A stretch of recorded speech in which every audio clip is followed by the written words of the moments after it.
Estava eu e a solidão, a alegria tinha ido embora. Eu esperava a hora da execução. O pranto molhando meu rosto e eu revendo os meus pecados. Me vi num beco sem saída, pois durante a vida eu fiz tudo errado.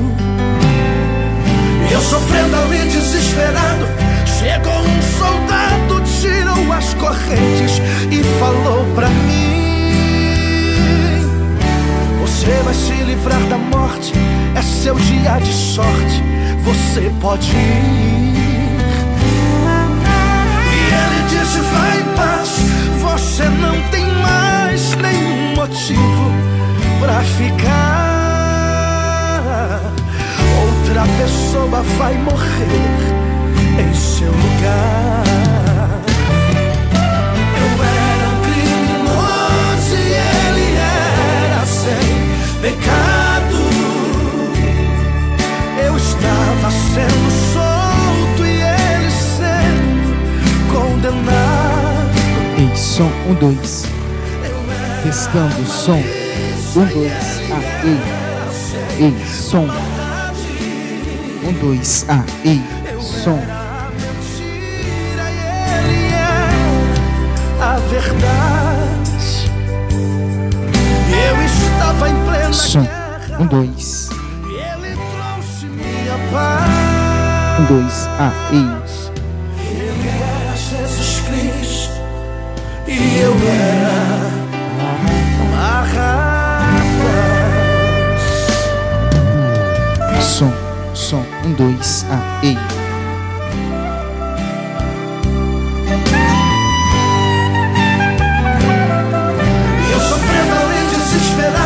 Chegou um soldado, tirou as correntes e falou pra mim: você vai se livrar da morte, é seu dia de sorte, você pode ir. E ele disse: vai em paz, você não tem mais nenhum motivo pra ficar. Outra pessoa vai morrer em seu lugar. Eu era um criminoso e ele era sem pecado. Eu estava sendo solto e ele sendo condenado. Eu era a malícia e ele era sem maldade. Eu era verdade. Eu estava em plena guerra e ele trouxe minha paz. Ele era Jesus Cristo e eu era Barrabás. Ele era Jesus Cristo e eu era Barrabás.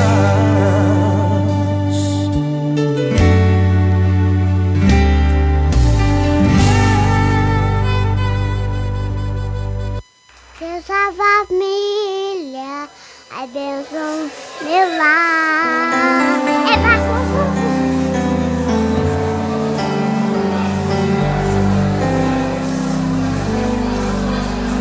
Sei que em minha casa estás,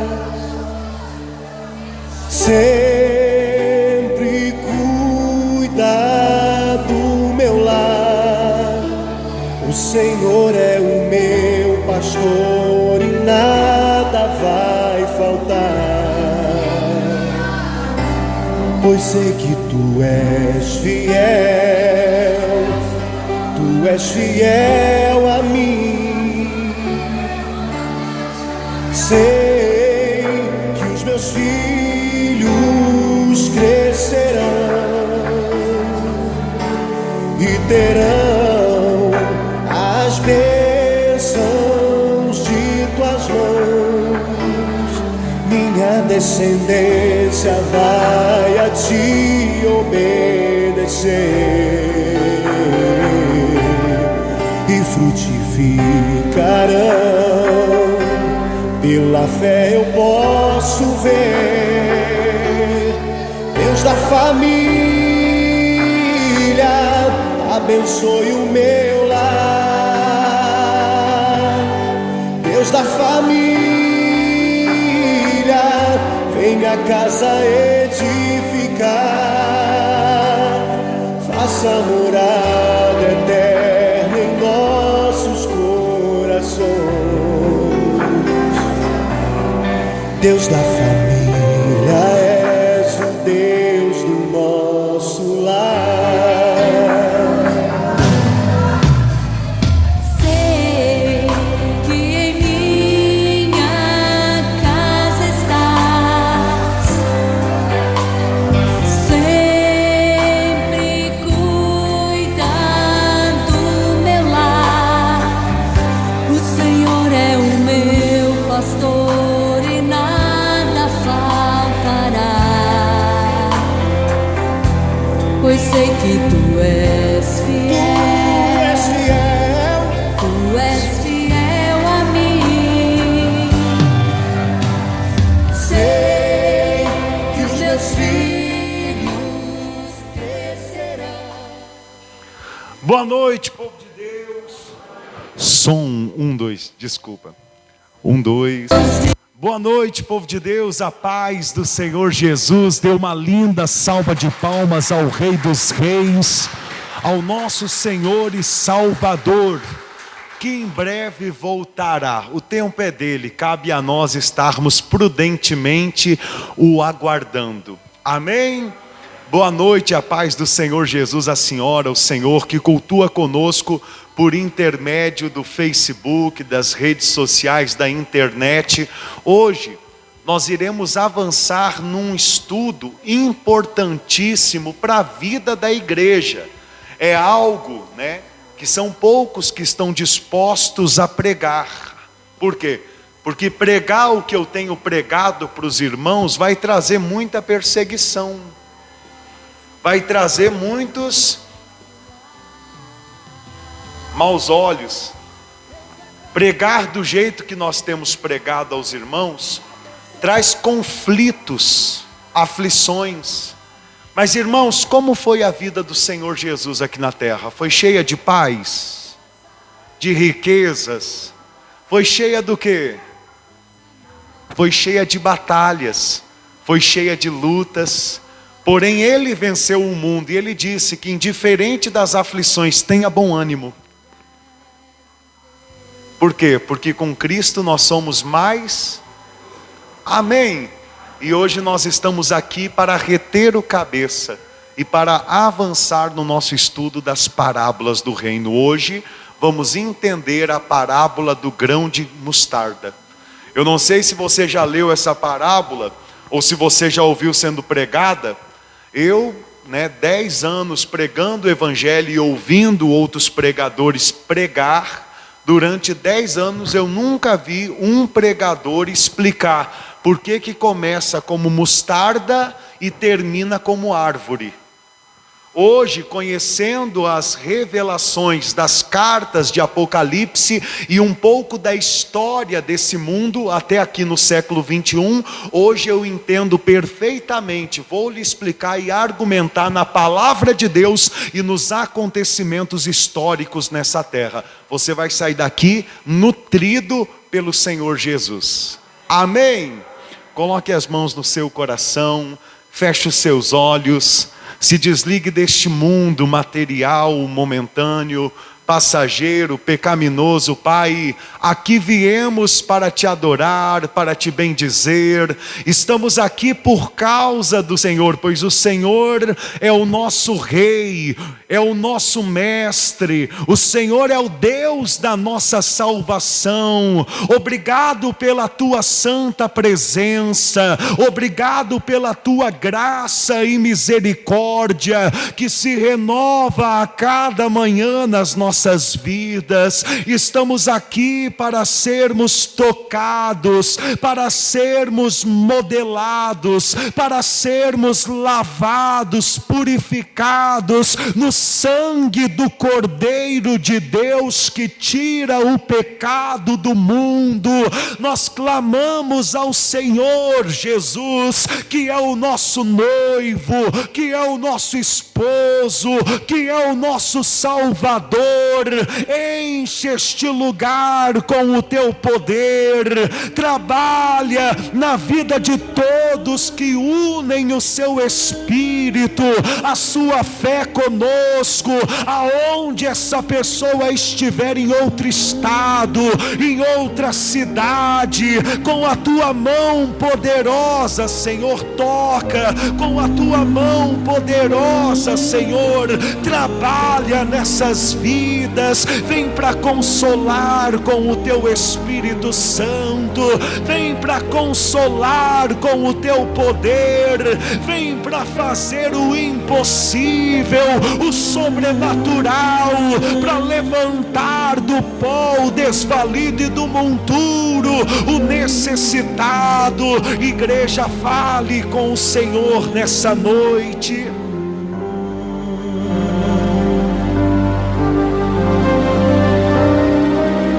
Porque não temos nada melhor para fazer do que te cultuar, Senhor.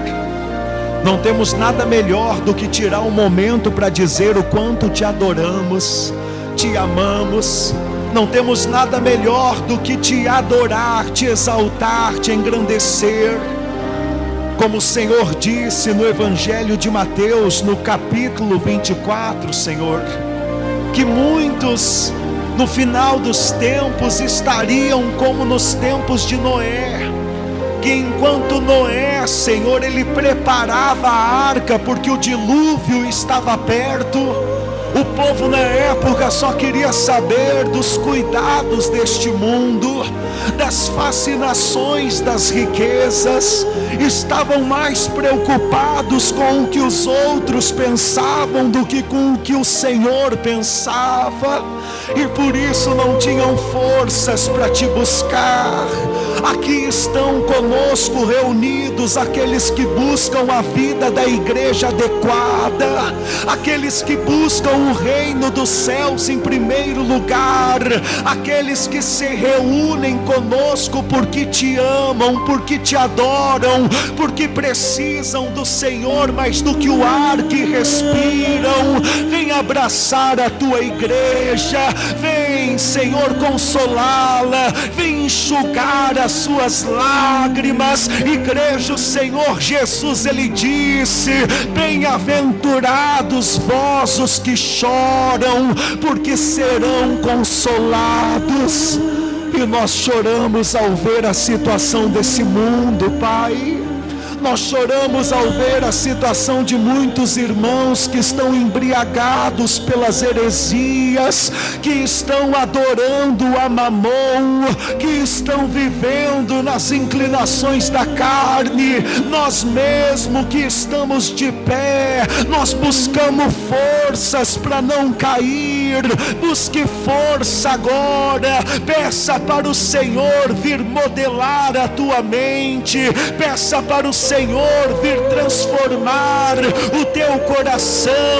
Receba, Pai, as nossas vidas, receba, Senhor, a nossa adoração, o nosso louvor, a nossa canção nessa noite. Faça deste louvor a sua adoração ao Rei dos Reis. Que esse louvor possa transformar a nossa mente.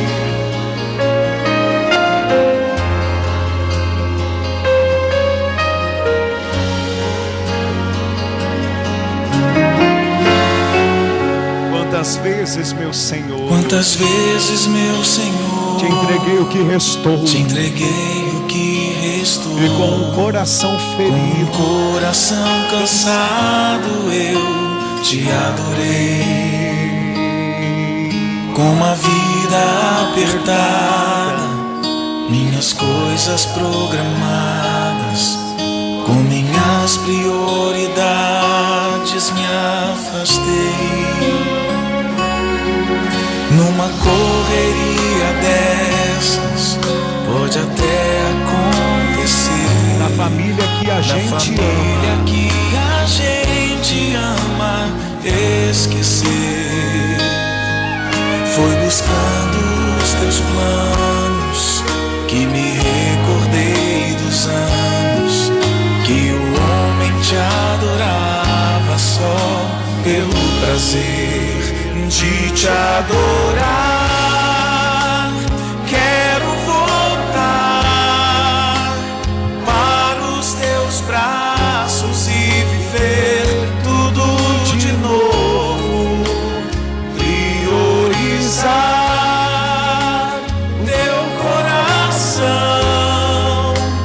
Não abro mão da nossa comunhão, nada justifica uma vida assim. Eu não posso ser feliz se o Senhor não estiver em mim. Chame ao Senhor, vem Senhor. Assumir O primeiro lugar, minha prioridade é te buscar acima de tudo que há. Nós não queremos, Senhor, vaidade. Nós não queremos, Senhor, ser escravos do pecado. Nós queremos buscar o teu reino, a tua vontade, praticar as tuas obras como o Senhor ensina, para chegar no fim da idade, ter aproveitado o mundo e pouco te provei. Quero perfumar o céu na fragrância do louvor. Quero revelar em minhas palavras o teu sabor, construir na minha casa uma sala pra nós dois. Coisas que eu necessito ficam pra depois. Eu só quero te adorar, por inteiro te adorar. Não vou mais te entregar o tempo que sobrar. Levante as mãos e declare: aqui estou. Quero voltar para os teus braços e viver tudo de novo. Priorizar o teu coração, o teu Espírito Santo. Não abro mão da nossa comunhão. Nada justifica uma vida assim. Eu não posso ser feliz se o Senhor não estiver em mim. Vem, Senhor, receba o Senhor como vida. O primeiro lugar, minha prioridade, te buscar acima de tudo. Viemos aqui para te buscar acima de tudo que há, Senhor. Viemos aqui porque não dependemos de imagens, de amuletos, não dependemos de campanhas, de votos estipulados. Dependemos do teu Espírito Santo, dependemos da autoridade do teu nome, e em nome do Senhor Jesus nós clamamos a ti. Em nome do Senhor Jesus nós pedimos ao Senhor: abra as comportas dos céus e derrama do teu fogo, derrama do fogo do teu Espírito, derrama da tua glória, derrama da tua presença. Aviva-nos, Pai, nos alimenta, que não se cumpra em nossas vidas a parábola dos meninos na praça, em Mateus capítulo 11, que possamos, quando o Senhor ensina, nos alimentar, nos nutrir e praticar a tua palavra. Toma em tuas mãos cada alma, cada ovelha, cada projeto, cada família, e cumpra a tua vontade, em nome do Senhor Jesus. As obras das trevas não podem prevalecer perante a igreja. Diga: poderoso Deus, a minha vida já está nas tuas mãos. Meu Pai, tudo coopera para o bem daquele que te ama. Por isso eu te dou graças por tudo que eu tenho passado até aqui, porque o Senhor é a minha bússola, o Senhor é o meu leme, o Senhor é a minha direção, o Senhor é o meu caminho, a minha verdade e a minha vida. Diga glória a Deus e dê uma linda salva de palmas ao Senhor Jesus. Glórias ao Senhor, poderoso Deus. Amém. Quem buscou o Senhor em primeiro lugar, então saiba que Ele está cuidando de todo o resto. Entenda, coisas que nós nem falamos, o Senhor Ele já conhece. E aquele fardo que nós não conseguimos carregar, Ele carrega por nós. Amém? Se coloque sentado em seu lugar, por gentileza. Abra sua Bíblia no Evangelho de Mateus, no capítulo 13, no versículo 31. Evangelho de Mateus, capítulo 13, versículo 31. O capítulo das parábolas do reino dos céus. Evangelho de Mateus, capítulo 13, versículo 31. Por toda a minha vida, Ó Senhor, te louvarei. ó Senhor, te louvarei. E como a nossa vida é eterna, então é por toda a eternidade. Pois Aleluia. meu fôlego é tua vida, E nunca me cansarei.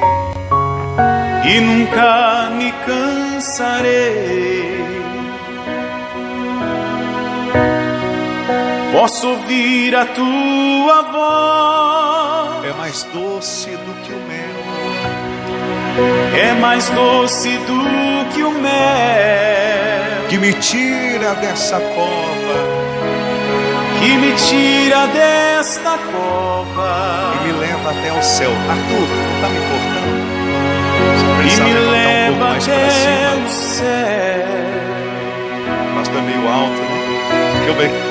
Ei. Chave, fogo e terremoto.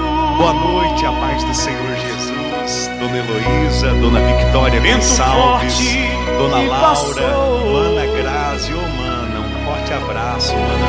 Mãe Sandra, Já ô minha mãe, um forte vivi tantos abraço. perigos, Boa noite, Dona Lavínia, seu Maurício. Boa noite, mas seu tua Carlinhos, voz Dona me Rai. acalmou. Que Deus abençoe a todos os irmãos que estão conosco cultuando Das e ordens se as alimentando estrelas, da palavra de Deus. Boa noite, Dona Laura, seu Genilson. Glória e a ao mar Deus. os seus Que limites. agora ele levantou um pouco demais, né? Deixa eu botar assim, acho que tá bom. Eu me sinto tão seguro Nos teus braços, no teu colo, ó Altíssimo. nos teus braços, ó Altíssimo. Não há ferrolhos, Não há ferrolhos, nem nem portas portas que se fechem diante da tua voz. Não há dor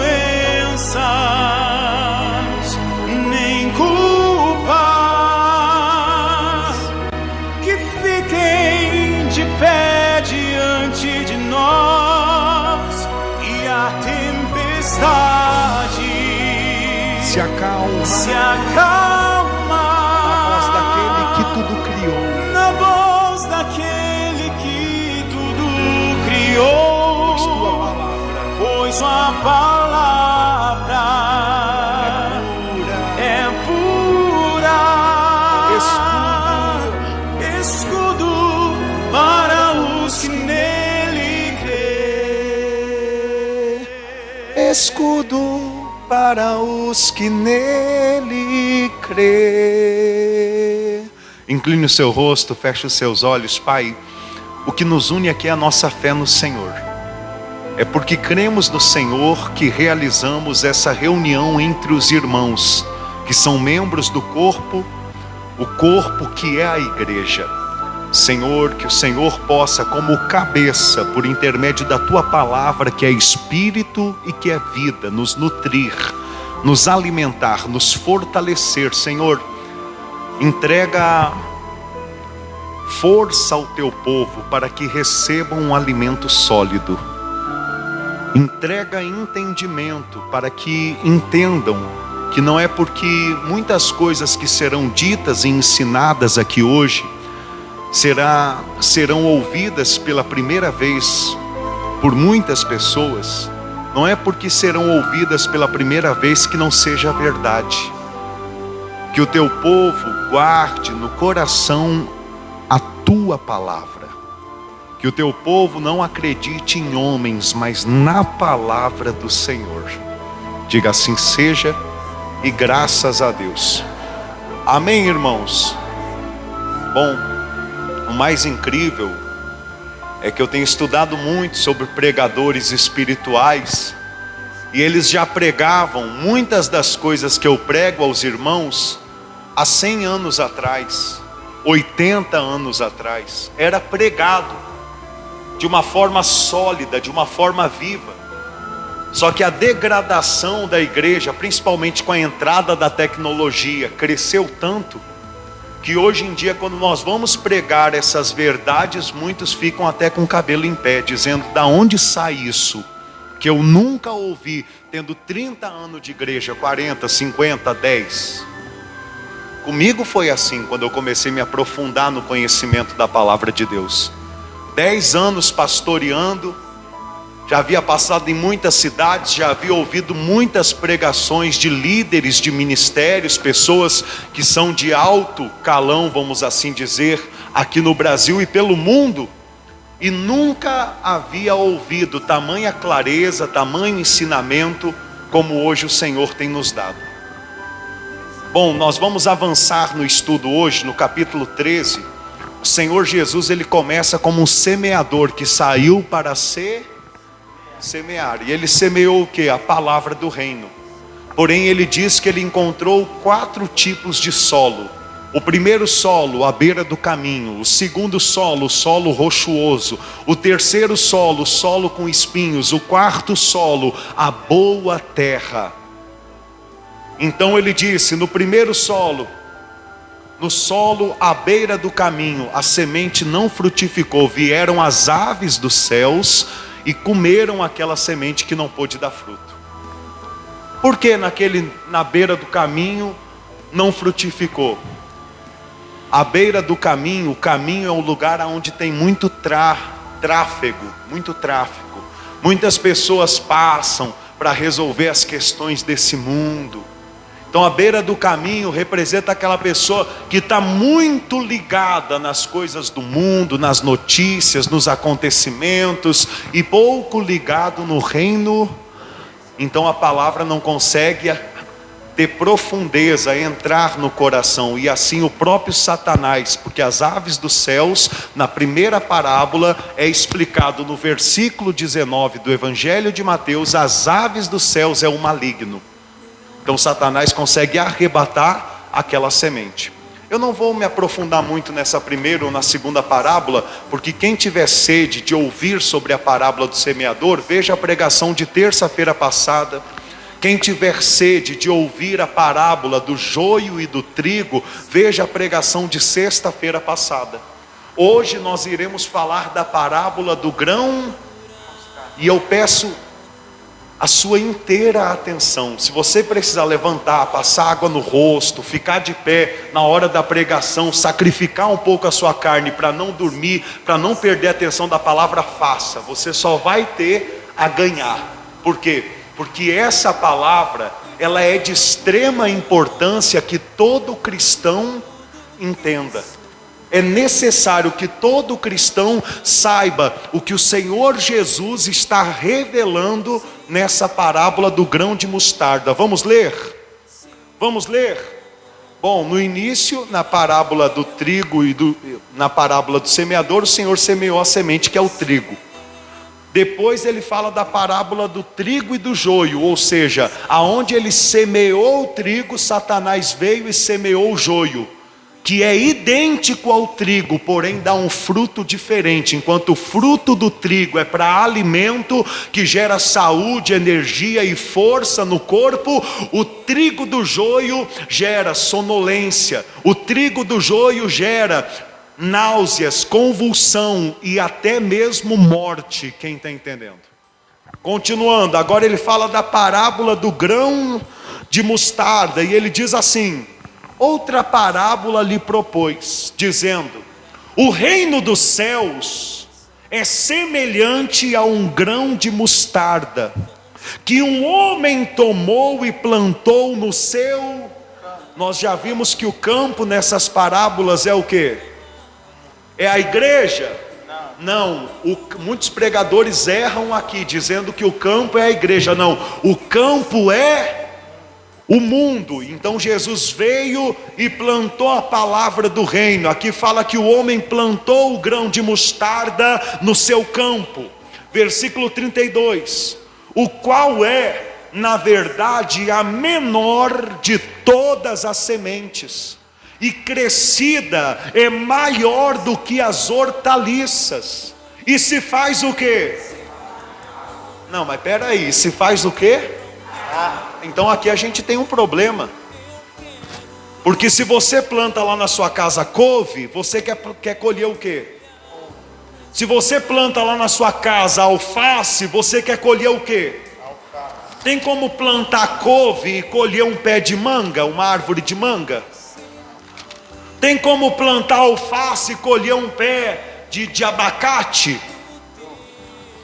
E o próprio Deus disse que cada espécie, cada planta, cada árvore, quando gera semente, frutos, tem que ser segundo a sua espécie. Eu vou mostrar para você na Bíblia Sagrada Deus dando essa ordem. Porém aqui nós vemos que as sementes de mostarda, que é uma planta, que é uma verdura, né? Se tornou uma árvore. Primeiro vamos lá em Gênesis capítulo 1, versículo 11 e 12. Lê para nós, Arthur. Pode abrir aí também, deixa marcado com o dedo Mateus, que nós vamos voltar. E abra em Gênesis capítulo 1, versículo 11 e 12. Quando nosso Deus estava criando os céus e a terra, o dia e a noite, os luzeiros, quando nosso Deus estava criando os peixes do mar, os animais silvestres, quando Ele falou com a terra. Hoje eu estava lendo lá e eu estava falando com o Arthur, né? Porque a Bíblia fala que Deus chamou o planeta de terra. Ele deu esse nome. Qual o nome do nosso planeta? É Júpiter. Saturno. É o quê? Aí muitos, ateus falam: eu não acredito em Deus. Aí dá vontade de perguntar: tá bom, mas você habita onde? Eu habito na terra. Ué, mas como assim na terra? Quem é que foi que deu esse nome para ela?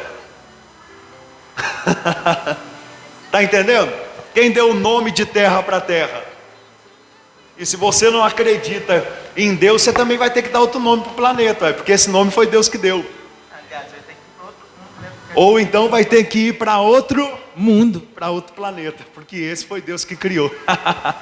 Quem está entendendo? Outra coisa, tem muita gente que diz não acreditar em Cristo, é ou não é?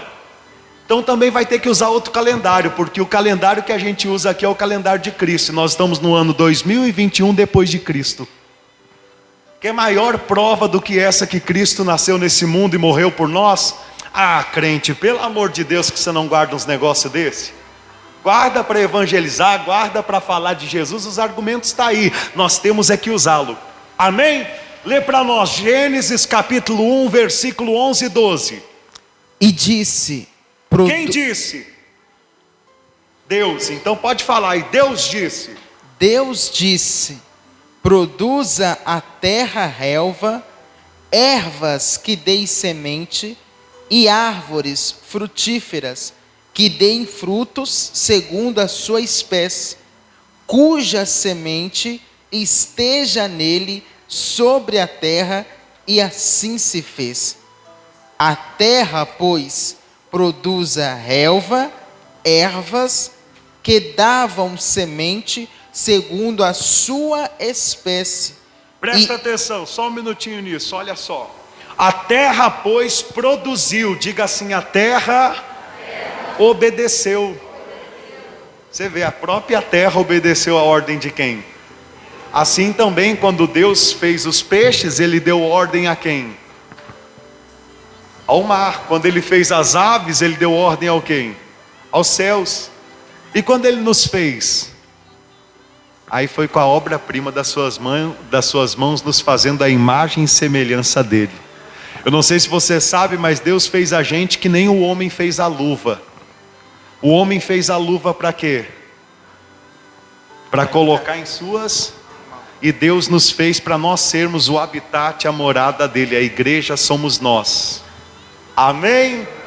Então vamos lá, olha o versículo 12. A terra, pois, produziu relva, ervas que davam semente segundo a sua espécie. Ou seja, a couve gerava couve, a alface gerava alface, a mostarda gerava mostarda, a melancia gerava o quê? Pronto, continuando.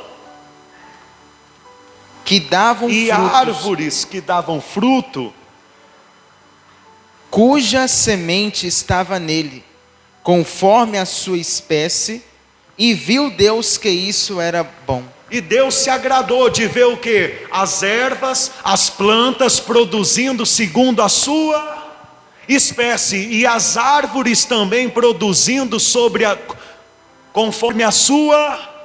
E Deus aprovou. Quando a Bíblia fala e Deus viu que isso era bom, a Bíblia está dizendo que Deus aprovou, ou seja, está dentro do que é normal. Porém nós vemos na parábola, volta lá em Mateus capítulo 13, na parábola do grão de mostarda, nós vemos uma anormalidade. Algo que com certeza Deus vê e diz, isso é ruim. Algo que com certeza Deus vê e desaprova.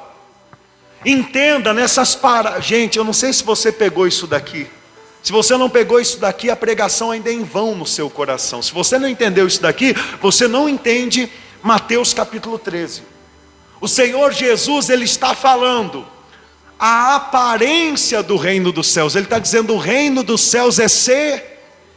Nós temos em Mateus capítulo 5, 6 e 7, a realidade do reino dos céus. O que Deus Ele coloca no interior dos seus crentes. Que é amor, misericórdia, humildade, mansidão, bondade, boas obras, vontade de orar, de jejuar. Quem está entendendo? Mas tudo, não por rotina ou doutrina ou manipulação humana, mas pelo trabalhar do Espírito Santo dentro de você. Porém aqui no capítulo 13, o Senhor Ele desvenda, Ele revela para nós que Satanás ia meter o seu dedo podre, e assim como, aonde é aquele país que faz réplica de tantas coisas? Paraguai? China? Sim ou não? Assim como esses países pegam e fazem réplicas, né, de Samsung, iPhone, essas marcas melhores, mais requisitadas, Satanás também fez uma réplica, uma imitação do reino dos céus, que a aparência exterior é muito parecida, mas quando vê a aparência interior é como o joio e o trigo. Se você colocar o joio e o trigo do lado, a aparência exterior é idêntica. Mas se você for ver dentro do trigo e dentro do joio, há uma diferença enorme, gritante, porque o trigo produz vida e o joio produz morte. E hoje em dia, quando o Senhor está dizendo que Satanás, ele trouxe... É que isso daqui é difícil falar, você tem que ter revelação. Não posso mastigar tudo também, você tem que pegar essas coisas. Porque Jesus está falando sobre a obra dele nessa terra, sobre a economia dele aqui na terra. Ele está dizendo, ó, eu plantei a igreja, eu plantei o trigo, a igreja que é fruto da minha existência, porque eu habito dentro deles. Mas Satanás veio no meio do campo, do mundo, e começou a semear o quê? O joio, que é muito parecido com a igreja.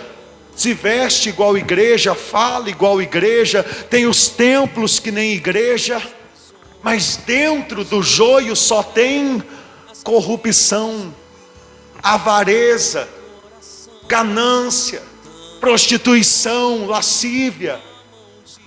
Ou seja, enquanto a igreja verdadeira, o povo do reino verdadeiro que é governado por Deus, tem boas obras e bons frutos, aquele que é aparentemente do reino, mas não é o trigo, é o joio, produz maus frutos, produz escândalos. Há um tempo atrás nós poderíamos dizer que o joio era apenas a igreja católica. E pelo amor de Deus, irmãos, é só ler a Bíblia, que você vai ver que tem muita heresia, paganismo dentro da igreja católica. É só você ler a Bíblia. Ah não, pastor, eu estou brabo com o senhor porque o senhor falou desse jeito. Então taca fogo na sua Bíblia, porque eu estou pregando Bíblia. Você não está brabo comigo, você está brabo com a palavra de Deus. Leia Salmo 115. Endeusaram Maria na igreja católica, Cristo não endeusou. No capítulo 12 de Mateus mesmo, antes de começar a parábola do reino, o Senhor Jesus, chegaram para ele e falaram, ó, tua mãe e teus irmãos estão lá fora, quer que a gente abra um corredor para eles entrarem? Jesus Cristo disse, quem é minha mãe, quem são meus irmãos? Todos aqueles que ouvem e praticam a minha palavra, são minhas mães e meus irmãos. Se Maria fosse para ser adorada como deusa, nesse momento ele tinha dito, vem, abre caminho para ela. Certa vez falaram para o Senhor Jesus, Bíblia também, bem-aventurados os seios que te amamentaram.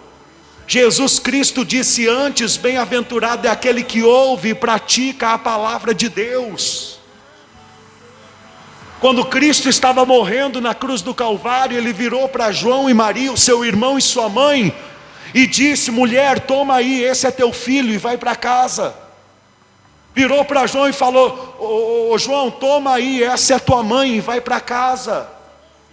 Eu respeito Maria como a minha irmã na fé, mas entenda, o único mediador está na Bíblia do católico, abra a Bíblia católico. Está na Bíblia do evangélico, abra a Bíblia evangélico.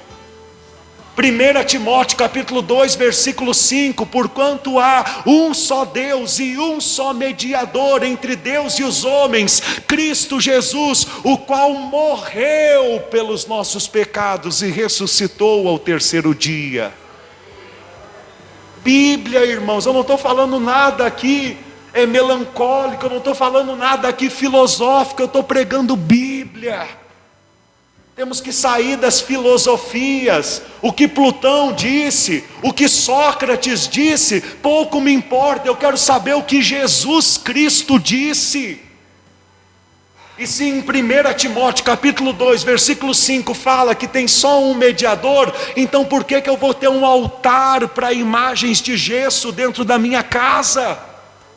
Se Jesus Cristo disse em Mateus capítulo 6, versículo 6, quando orares, entra no teu quarto, fecha a porta, orarás em secreto, e o teu pai que vem em secreto te responderá. Por que eu vou me dobrar perante uma imagem? Por que eu vou ter uma imagem? Por que eu vou deixar Cristo, que agora está sentado ao lado do nosso Pai Celestial, no terceiro céu? Por que eu vou deixar Cristo dentro da minha casa, numa cruz, encravado? Eu vou fazer da minha casa uma morada de demônios? O apóstolo Paulo fala que atrás dos ídolos estão demônios. Ele falou que comunhão tem a mesa do Senhor com a mesa de demônios. Quem entende isso? É muito grave, igreja. Mas a quem nós comparamos essa geração? Jesus Cristo, em Mateus capítulo 11, ele conta uma parábola.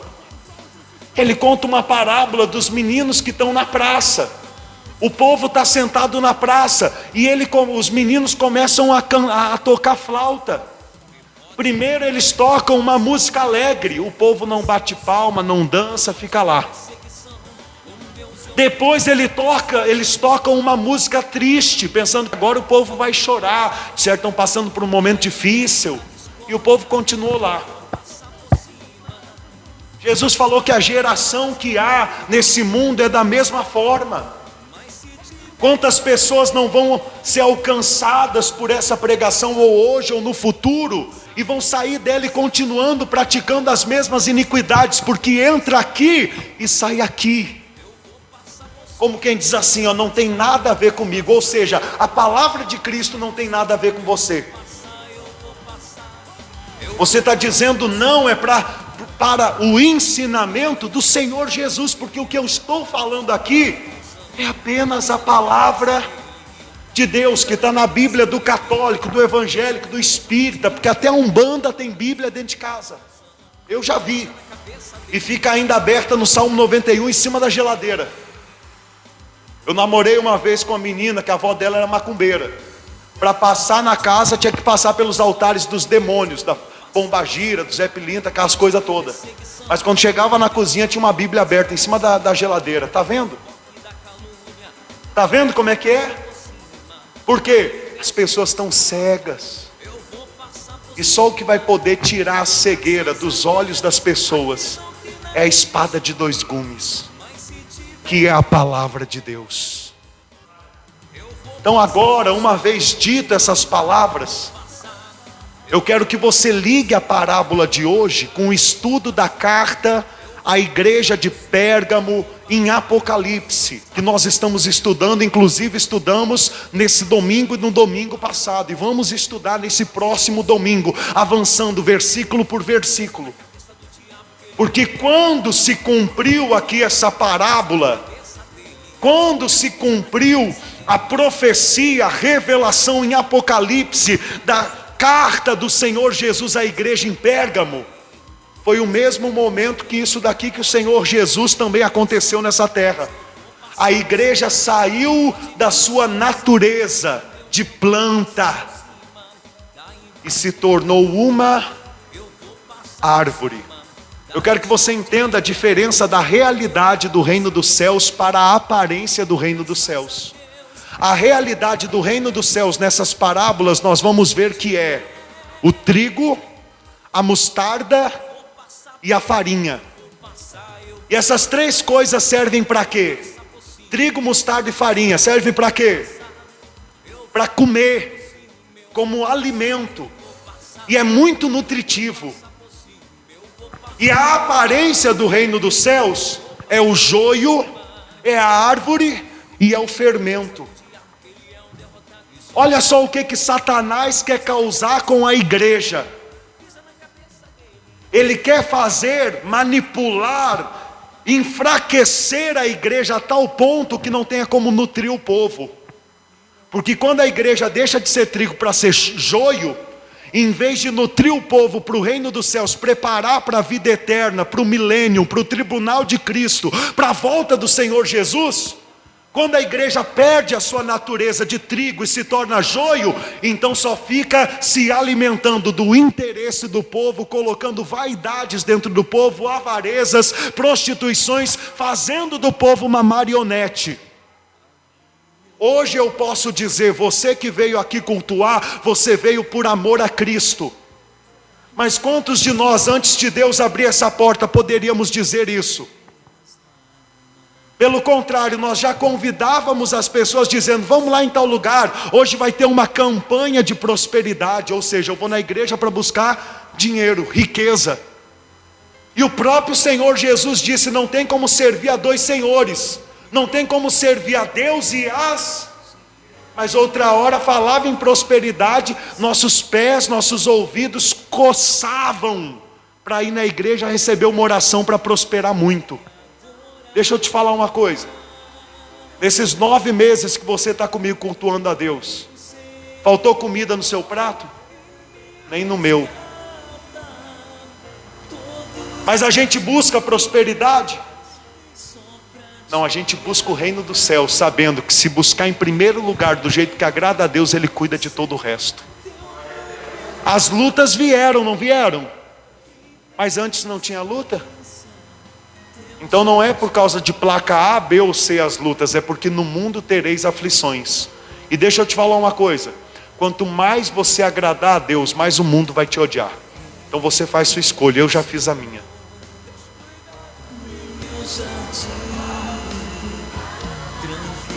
Oi?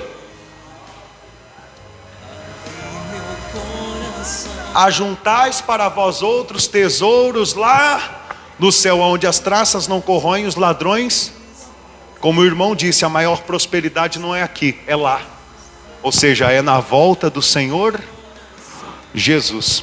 Então veja bem, essa parábola é 2 versículos. Outra parábola lhes propôs, dizendo: o reino dos céus é semelhante a um grão de mostarda, que um homem tomou e plantou no seu campo, o qual é na verdade a menor de todas as sementes, e crescida é a maior do que todas as hortaliças, e se faz o quê? Árvore, ou seja, saiu da sua espécie, saiu da sua natureza, era para ser uma planta, se tornou uma árvore.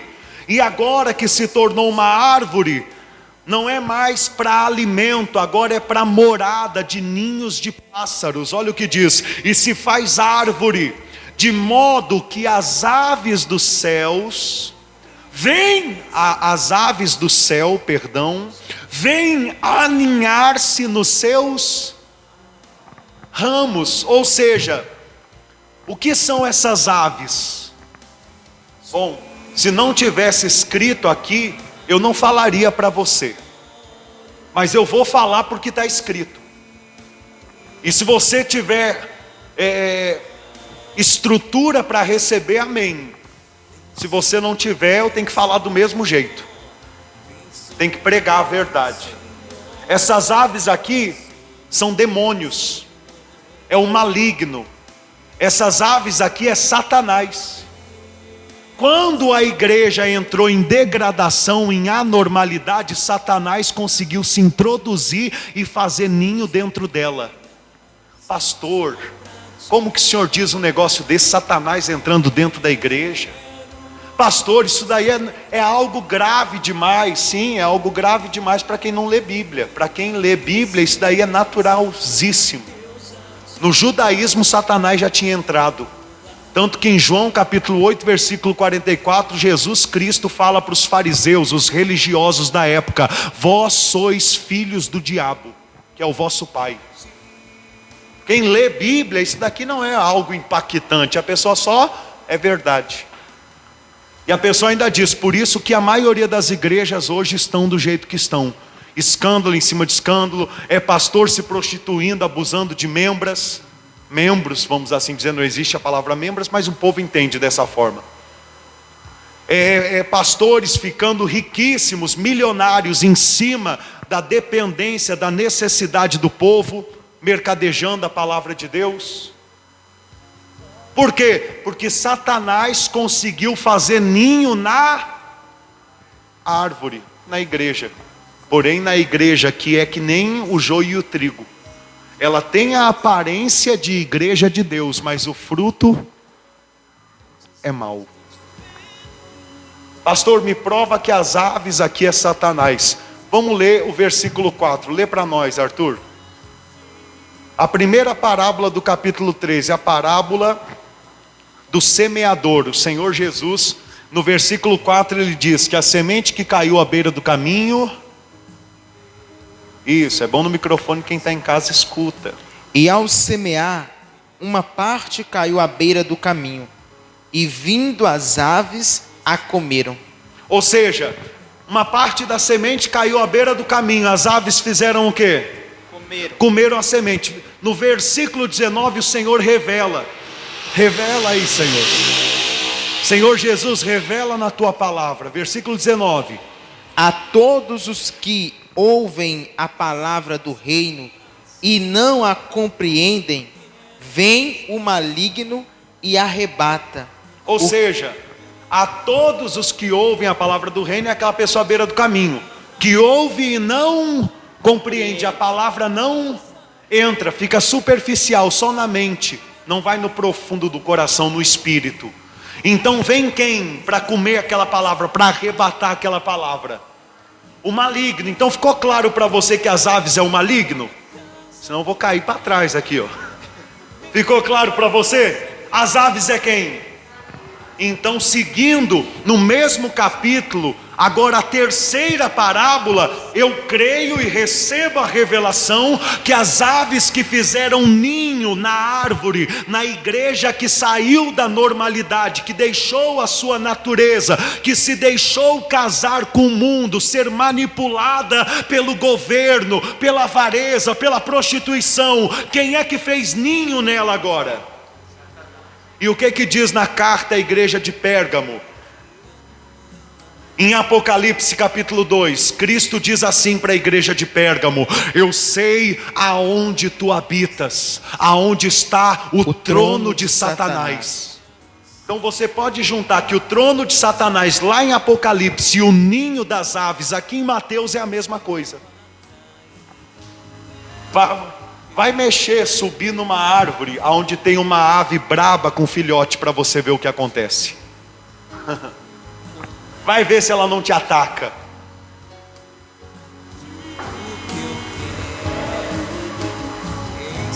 Essa parábola, ela é qual parábola do capítulo 13 das parábolas do reino dos céus? A terceira. Ela é a terceira. E a carta de Pérgamo é qual carta? A terceira também. Primeira Éfeso, segunda Esmirna, terceira Pérgamo. Que coincidência, né? Por que será que acontecem essas coincidências? Lê para nós Provérbios capítulo 25, versículo 2. Que coincidência, aqui a terceira parábola e lá a terceira carta. Coincidência demais? Mas é uma coincidência divina. É um código que Deus nos entrega para que a gente entenda a Bíblia. E para que quando as pessoas viram e digam: não, isso é mentira, heresia, e a gente vai mostrando Bíblia, texto, versículo, até aquela pessoa que está cega, manipulada pelas heresias, se cale, e a palavra de Deus prossiga. Porque convém que Cristo cresça e a gente o quê? Diminua. Não vem ser árvore para cá, porque aqui não tem árvore, aqui tem Cristo. Amém? Amém. Lê para nós, por gentileza, Arthur. A glória de Deus é encobrir as coisas, mas a glória dos reis é esquadrinhá-las. A glória de Deus é o quê? Encobrir. Encobrir. Diga assim: Deus encobre. Deus encobre. Jesus falou sobre o tesouro escondido, né? A gente vai chegar lá, vai falar sobre isso. Aí nós vemos em Provérbios que a glória de Deus é encobrir as coisas.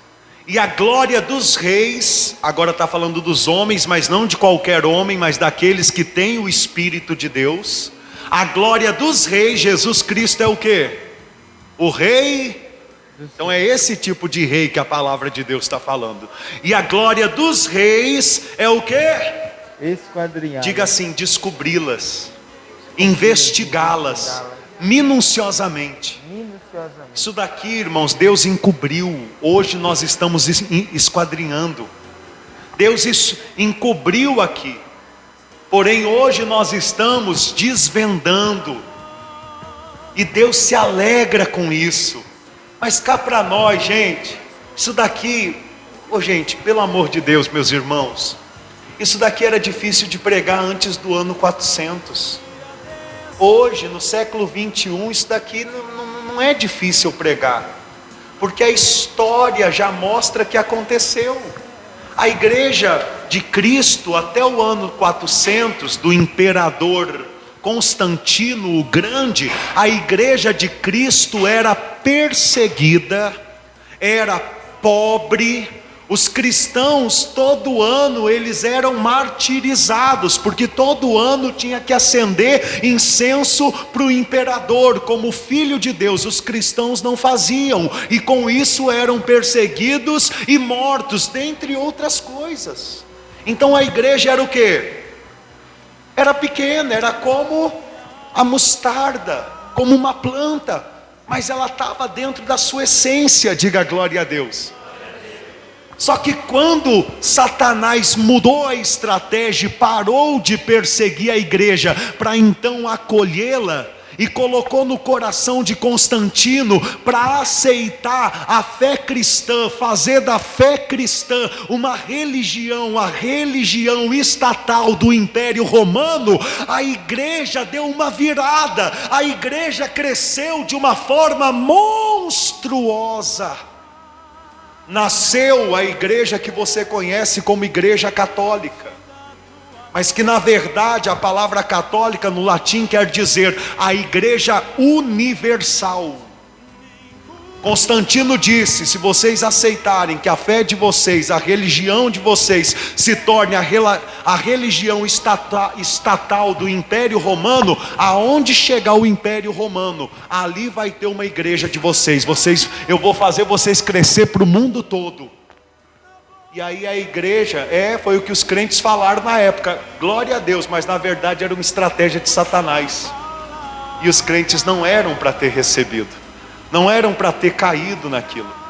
É mais ou menos como eu estou aqui pregando a verdade, estou aqui dizendo, os governadores, segundo a Bíblia Sagrada, eles são manipulados pelo maligno e pelo anticristo. Devemos orar por eles na parte de homens, mas sabendo que por trás do governo age Satanás. Aí daqui a pouquinho chega um prefeito, um deputado até mim, um presidente, e fala: poxa, eu vi lá sua pregação, rapaz do céu, você arrebenta. Oxe, gostei de ver, eu quero te ajudar a crescer. Se você me apoiar no meu mandato, eu vou abrir uma igreja para você em cada principal cidade desse país. Foi isso que Constantino fez. Ele ofereceu facilidades para os cristãos. Igreja, vai por mim, é melhor você ser perseguido por Satanás do que você ser acolhido por ele. É melhor Satanás dificultar as suas coisas nessa terra do que ele fazer ninho na tua cabeça. Quem está entendendo? Então, como na parábola do trigo e do joio, a Bíblia fala que quando os serventes de Cristo dormiram, Satanás conseguiu entrar e semear o quê? O joio. Então, quando os crentes estavam fracos na fé, Constantino conseguiu acolher a igreja, e agora a igreja passou a ter a sua sede principal no Império Romano, onde Constantino liderava. Então a igreja passou a habitar onde habitava o trono de Satanás. E adivinha de quem era o trono? De Satanás. Ou seja, e aí Satanás começou a dar ordem na igreja. Por que você acha que a igreja, primeiramente, a mãe das meretrizes, a mãe das prostitutas, como fala em Apocalipse 17, por que você acha que ela está tão embriagada com heresias? Tanta coisa errada. Claro, você pode olhar para mim e dizer: mas o senhor é pastor, vai puxar a farinha para o seu lado. Mas hoje, quando eu estava pregando, uma ovelhinha que foi católica há mais de 30 anos, ela pegou e falou: pastor, deixa eu falar. Eu falei: pode falar. Então a dona Rita de Cássio, essa ovelhinha, ela disse: pastor, sabe como que eu saí da igreja católica? Não foi pastor nenhum, eu só li a Bíblia. Eu comecei a ler a Bíblia, principalmente o Salmo 115, comecei a comparar com o que me ensinaram na religião católica, e vi que estava errado. E Deus me deu força para mim sair da minha zona de conforto, para seguir os passos do Senhor Jesus. Que maravilha, né? Então não é puxando farinha para o nosso saco, é pregando Bíblia, amados irmãos, pregando Bíblia. Então, olha só, para fechar com chave de ouro, olha o que Constantino fez. Quando ele conseguiu manipular a igreja, matar Antipas, né, as testemunhas fiéis, tirar, né, aquelas pessoas que eram contra as ordens dele, e deixar só aqueles que cabiam no seu bolso, que ele manipulava, que nem Balaão, que amou o prêmio da injustiça, o salário da iniquidade. Então ele começou a criar estratégias para encher a igreja.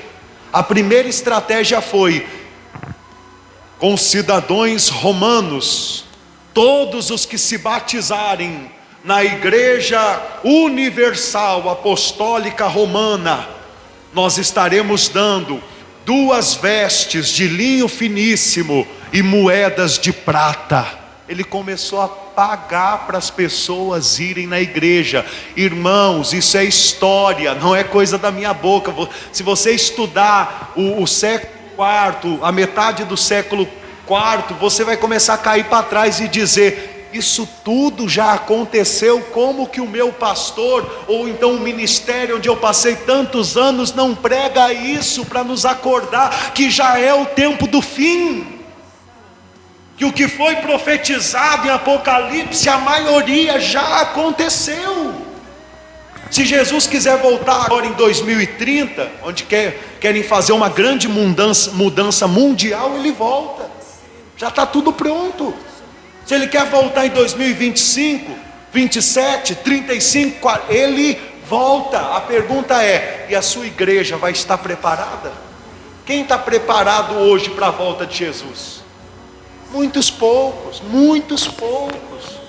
Eu fico me perguntando, será que quando Jesus voltar, a gente pelo menos vai ter um irmão que vai ser arrebatado antes da grande tribulação? Pelo menos para a gente saber que começou a grande tribulação e agora a gente vai ter que pegar mais firme ainda, porque para muitas coisas que o Senhor esperava de nós não fizemos, e por isso ficamos para trás.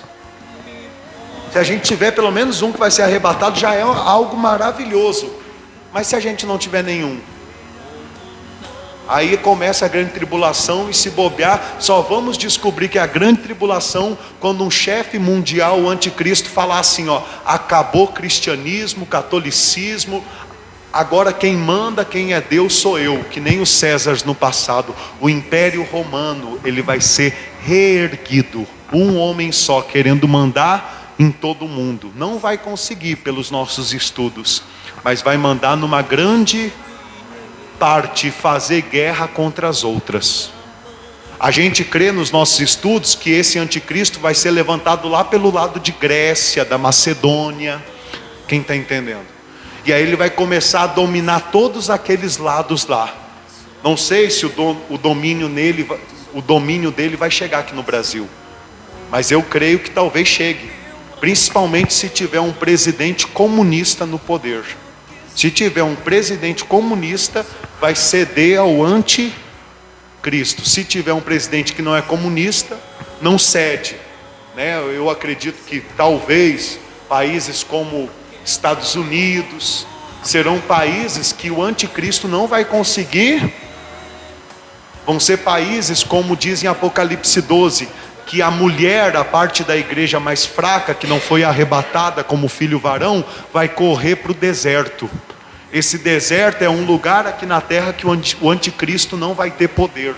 E é nesse lugar, conhecido como deserto, que vai sustentar a mulher por 3 anos e meio, até o final da grande tribulação e a volta do Senhor Jesus. Estamos falando da parábola do reino dos céus, estamos ou não estamos? Então tem que tirar um tempinho para falar sobre a manifestação do reino dos céus. Nós vamos estudar, depois que acabar as parábolas do reino dos céus, vamos estudar a manifestação do reino dos céus ensinada em Mateus capítulo 24. E vai ser tremendo. Amém? Imagina como ficou a igreja no ano 400, quando Constantino começou a pagar para as pessoas se batizar. Ela cresceu de uma forma deixou de ser planta para ser o quê? Para ser árvore. Calor, né? Se ela tá calor, né? Não. Foi numa alergia. Mas pode ficar tranquilo que isso daí são lutas dessa vida e todo mundo fica tranquilo, né, gente? Graças a Deus a maioria já está vacinada. E a irmã, ela tem essa luta com a alergia. Nós temos em oração para Deus dar a vitória. Mas eu falo assim porque ela já me falou que tem vezes que fica até preocupada em vir na igreja, que aí alguma coisa ataca, ela espirra, a pessoa pode pensar: é algum outro trem, como diz o mineiro. Mas não é nenhum outro trem, não, é só alergia. Amém? Então, irmãos, guarde isso no seu coração. Isso daqui já se cumpriu. Hoje em dia, para muitas pessoas, é mais fácil levar elas num lugar cheio de pessoas do que num lugar com poucas pessoas. É verdade ou não é? Mas depois que a pessoa entende isso daqui, a pessoa começa a selecionar o lugar que está. A pessoa começa a pensar: peraí, aonde se junta muitas pessoas, será mesmo que Cristo é o alvo? Ou será que é alguma manipulação das aves que fizeram ninhos na árvore? É incrível. Eu estava conversando com o Arthur. Pode fechar sua Bíblia. Bom, eu já vi atrás dos bastidores dentro dessas igrejas que são manipuladas pela avareza, por Satanás. Eu já vi atrás. E é incrível que se uma árvore ela está cheia de ninhos de passarinho, ainda que ela produza fruto, o que acontece com os frutos? Os passarinhos comem. Come ou não come? Bica tudo, sim ou não? Você pode ver que muitas igrejas hoje, manipuladas por Satanás, elas conseguem arrecadar milhões, se não bilhões. Mas isso daí chega até o povo como fruto, como alimento, como obras sociais? Não. Quando uma igreja tem obra social, a maioria delas ainda é só com o que o povo dá, não toca nada da oferta. Eu sei disso. Vocês também sabem. Ele quer ficar se mostrando. Oi? E ainda quando E na hora de entregar aquele rancho, aquela cesta básica, ainda é camiseta, televisão. Exatamente. Ou seja, o que Jesus Cristo falou que não pode, em Mateus, no capítulo 6.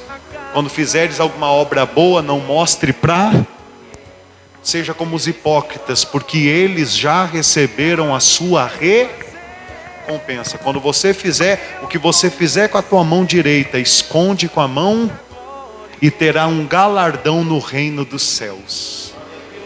Isso é o que Cristo ensina, mas não é o que a maioria das igrejas hoje praticam. Você sabia que tem muitos pastores que só oram quando estão gravando um programa no monte? Quando estão lá ligados no Facebook, no WhatsApp? Porque só vivem uma vida de aparência do reino e não de realidade. Se você é uma pessoa que só ora quando está dentro da igreja ou participando de um culto, você também é uma pessoa que só vive de aparência e não de realidade. A realidade do reino é o Espírito Santo estar contigo aonde você vai em todos os momentos.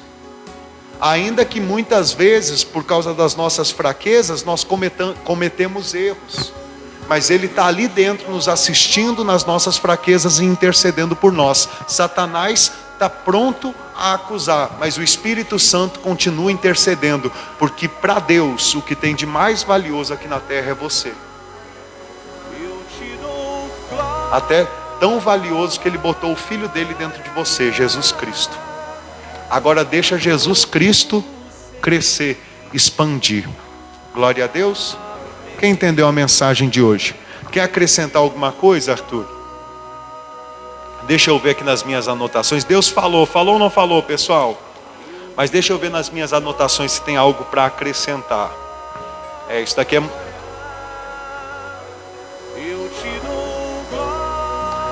essa daí nós fala outra hora. Mas olha só, isso daqui eu falei à tarde. A mostarda é uma planta anual. Você não planta mostarda uma vez para colher a vida toda. Você tem que plantar todo ano. Mas a árvore é enraizada profundamente. É uma árvore perene.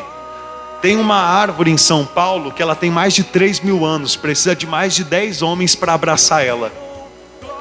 Ou seja, a igreja tem que ser que nem a mostarda. A falsa igreja é que nem a árvore. Sabe o que Jesus quer falar com isso?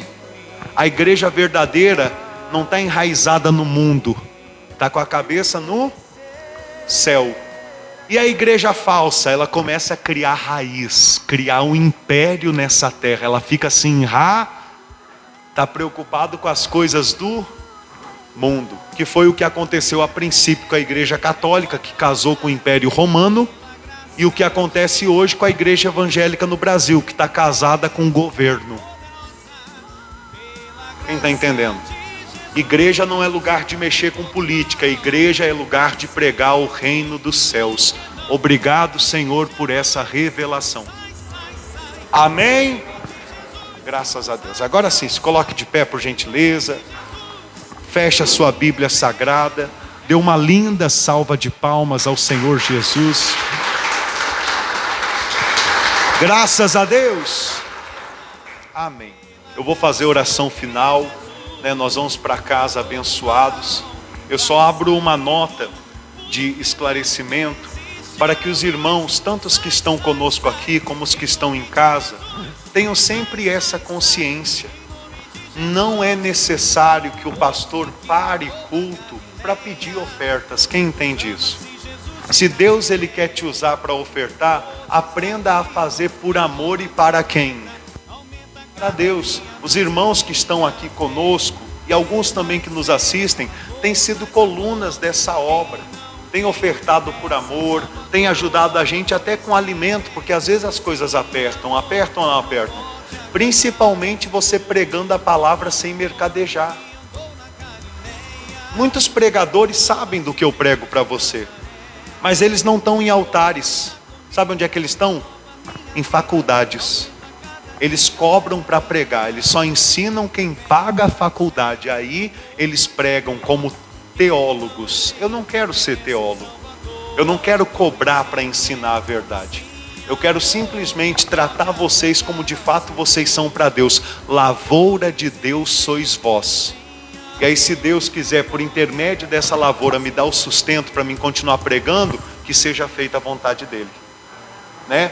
Porque cá para nós, imagina você plantar uma lavoura. Imagina, você planta lá uma lavoura de tomate. Aí chega na época do tomate, você pensa, vou lá colher um tomate para botar na salada hoje. Aí você chega lá, não tem nenhum tomate. Como é que você fica? Quem está entendendo? Mas graças a Deus aqui a terra é fértil, é ou não é? E até aqui o Senhor nos ajudou. Quem viu o tamanho que está esse menino? Isso daí é os danoninhos que vocês levaram para ele lá em casa, ó. Ó a barriga dele. Tem que ficar brigando com ele para ele não mexer na geladeira. Hoje ele estava acabando lá com os apresentados na Ganhou, né? Estava acabando. Carninha. Enquanto ele vê, ele quer. Mas o bom é que come de tudo. Come brócolis.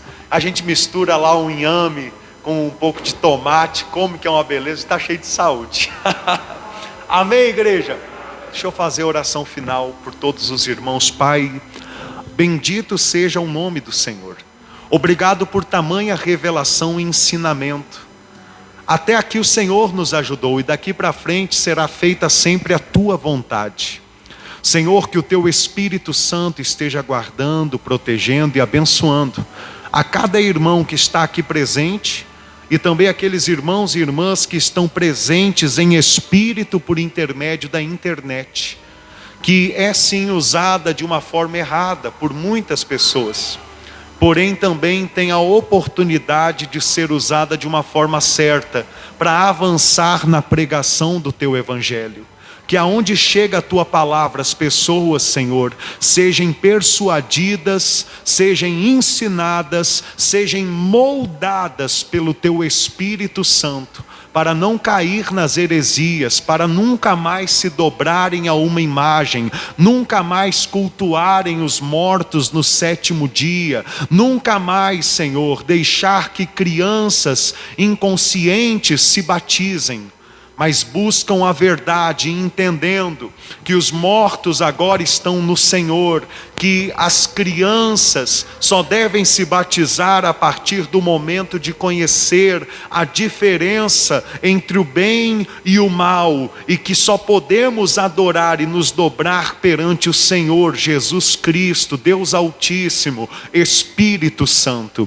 Que o Senhor seja a luz para guiar os nossos passos. Leva o teu povo em paz e brilha a tua luz em todas as áreas de suas vidas. Diga: Senhor Jesus, eu saio da sua casa de oração, mas a tua presença eu levo comigo, porque te amo. Diga glória a Deus e dê uma linda salva de palmas. Glórias ao Senhor Jesus. Receba as palmas ao Senhor com alegria. Amém. Sexta-feira nós vamos começar a estudar a quarta parábola, a parábola do fermento. E mais uma coincidência divina, essa quarta parábola também vai diretamente ao encontro da quarta carta, quarta epístola à igreja em Apocalipse. Qual igreja? A igreja de Tiatira. Então quem ouvir essa parábola do fermento, quando nós estudarmos, chegarmos na carta a Tiatira, vai entender de uma forma muito verdadeira, muito profunda, muito maravilhosa. Vai ser fácil pregar para você a carta de Tiatira. Amém? Posso pedir um abraço? Diga: Senhor Jesus, irmãos de fé, aqui na igreja e em casa, um abraço, uma boa noite e que Deus abençoe a todos. Amém? Paz do Senhor Jesus.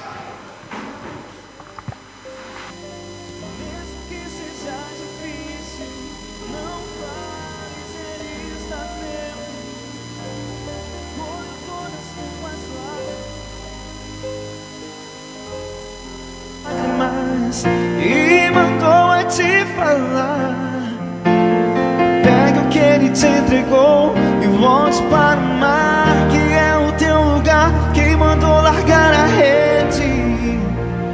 Quem mandou você parar?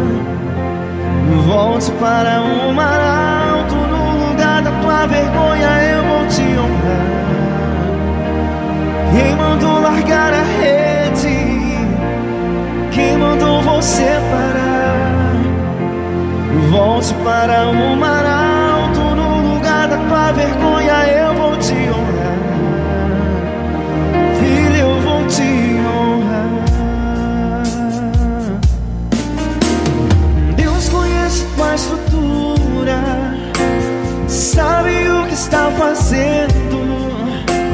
Mesmo que seja difícil, não pares, Ele está vendo. Olhou todas as tuas lágrimas e mandou a te falar: pegue o que Ele te entregou e volte para o mar, que é o teu lugar. Quem mandou largar a rede? Quem mandou você parar? Volte para o mar alto, no lugar da tua vergonha eu vou te honrar. Quem mandou largar a rede? Quem mandou você parar? Volte para o mar alto, no lugar da tua vergonha eu vou te honrar. Filho, eu vou te honrar.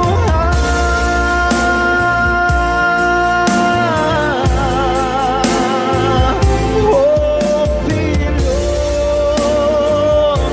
a noite já passou, a tua hora chegou. Pega a tua rede, volte para o mar. Vou te esperar no mar. Oh, nada te parar. Deus. Boa noite, amados irmãos, a paz do Senhor Jesus. Ô, seu Adriano, o senhor chegou aí, né? Boa noite, seu Adriano, forte abraço. Um abraço à dona Cleusa. Amanhã nós estaremos fazendo um esforço, né, ao máximo, para estar aí em Belo Horizonte realizando a ceia do Senhor, aí na Rua das Canoas, no número 856, no bairro Betânia, tá bom? Pode avisar o povo que estaremos aí para pregar o Evangelho do Reino, para estudar profundamente sobre a ceia, para cumprir o propósito de Deus nessa terra. Uma boa noite, a paz a todos.